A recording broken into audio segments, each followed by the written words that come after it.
Well, welcome back to Reading the Bible Together, everyone. We get to hear a little more about Paul and his testimony, and now that High Priest Ananias comes down to Caesarea, so another high official that Paul will be testifying before. And after 5 days, the high priest Ananias came down with some elders and spokesmen, one Tertullus. They laid the governor their case against Paul. And when he had been summoned, Tertullus began to accuse him, saying, Since through you we enjoy much peace, and since by your foresight, most excellent Felix, reforms are being made for this nation, in every way and everywhere we accept this with all gratitude. But to detain you no further, I beg you in your kindness to hear us briefly. For we have found this man a plague, one who stirs up riots among all the Jews throughout the world and is a ringleader of the sect of the Nazarenes. He even tried to profane the temple, but we seized him.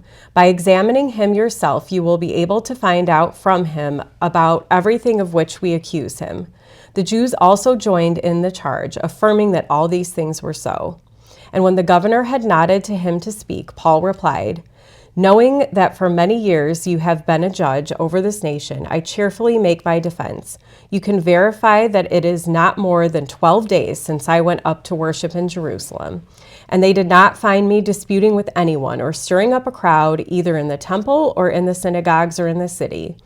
Neither can they prove to you what they now bring up against me, but this I confess to you, that according to the way, which they call a sect, I worship the God of our fathers, believing everything laid down by the law and written in the prophets, having a hope in God, which these men themselves accept, that there will be a resurrection of both the just and the unjust. So I always take pains to have a clear conscience toward both God and man. Now, after several years, I came to bring alms to my nation and to present offerings. While I was doing this, they found me purified in the temple, without any crowd or tumult. But some Jews from Asia, they ought to be here before you and make an accusation, should they have anything against me. Or else let these men themselves say what wrongdoing they found when I stood before the council, other than this one thing that I cried out while standing among them. It is with respect to the resurrection of the dead that I am on trial before you this day. Then Felix, who was well acquainted with the way, adjourned the proceedings. When Lysias, the commander, comes, he said, I will decide your case. He ordered the centurion to keep Paul under guard, but to give him some freedom and permit his friends to take care of his needs. Several days later, Felix came with his wife, Drusilla, who was Jewish. He sent for Paul and listened to him as he spoke about faith in Christ Jesus. As Paul talked about righteousness, self-control, and the judgment to come, Felix was afraid and said, That's enough for now. You may leave. When I find it convenient, I will send for you. At the same time, he was hoping that Paul would offer him a bribe, so he sent for him frequently and talked with him. When 2 years had passed, Felix was preceded by Porcius Festus, but because Felix wanted to grant a favor to the Jews, he left Paul in prison. So, anything stand out to you? Yeah, so sometimes when I hear names that I don't recognize, I try to look them up and see, who they were. And Drusilla, there was a reason she was mentioned. Mm-hmm. So who was she? And so, Felix's wife, but also a Jew. And she, from what I learned, she has kind of a colorful past. Mm-hmm. That Felix is not her first husband, and her and Felix both, are kind of doing what they want. And Paul gives this message about self-control, and she's there. I mean, the historians might say she was there just because she was curious. There was no official reason why she was there. But she hears Paul's message directly about her sin. And so it just made me think Paul wasn't necessarily thinking about her when he's delivering these words, but they were kind of speaking to her. Mm-hmm. And her husband.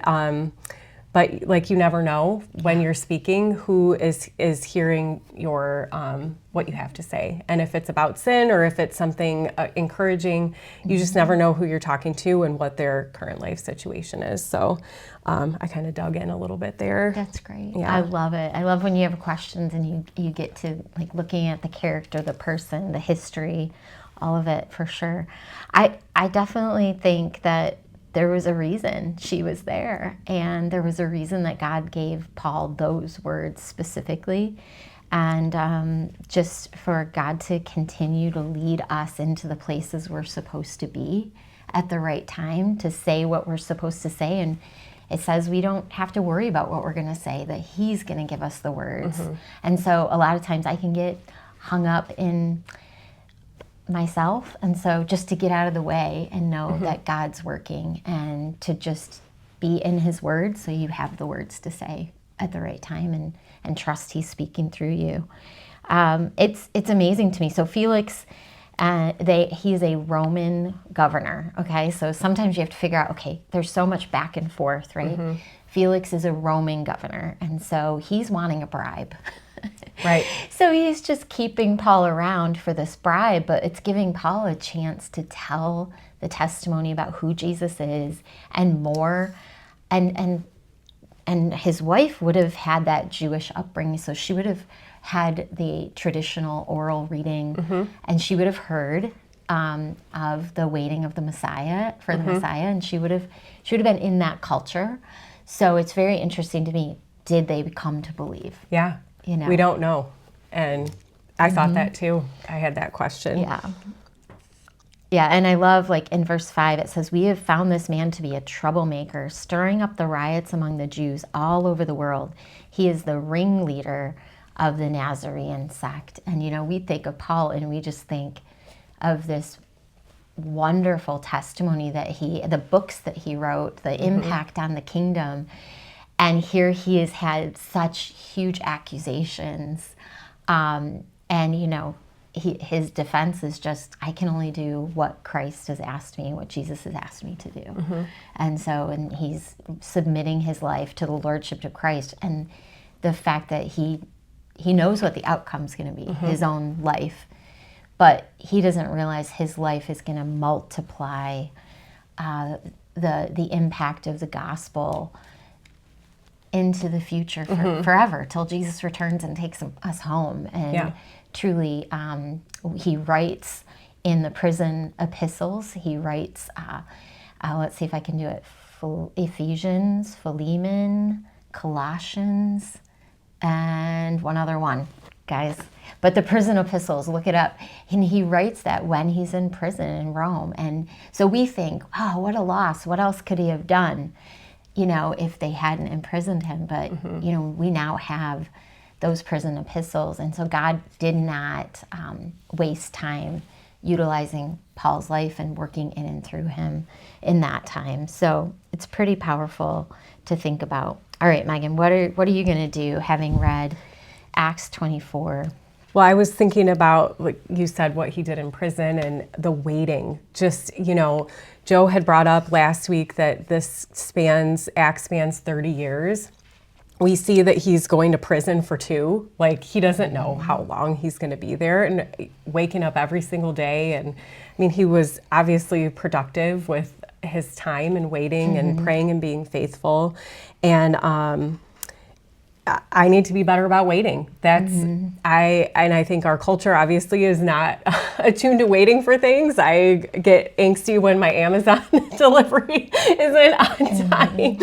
And you know, even in spiritual things, this past Lent, I decided to try fasting for the first time. I mean, other than eating fish on Fridays growing up, like, I had never truly done a spiritual fast. And there were some times where I was like counting down the actual minutes till I could eat again. And I'm like, Megan, you're not even waiting a day. And he's faithfully waiting for years. So it convicted me to be a little more faithful and quiet in the waiting, patient in waiting during seasons of difficult things. That's wonderful. Yeah. What about you? I think I just loved, he said, I admit I worship the God of our ancestors as a follower of the way, and just never to be ashamed of the fact that we worship Jesus, and to be able to be open to testifying about that wherever I go. Yeah. And just sharing the love that he's given to me. So that's it. And I agree, waiting is difficult. I don't enjoy it. All right, if you have thoughts about waiting or worshiping Jesus and being able to be comfortable sharing your testimony, write it down in Acts 24, under our comments in Acts 24, and we'd love to talk to you more. We'll talk to you again tomorrow.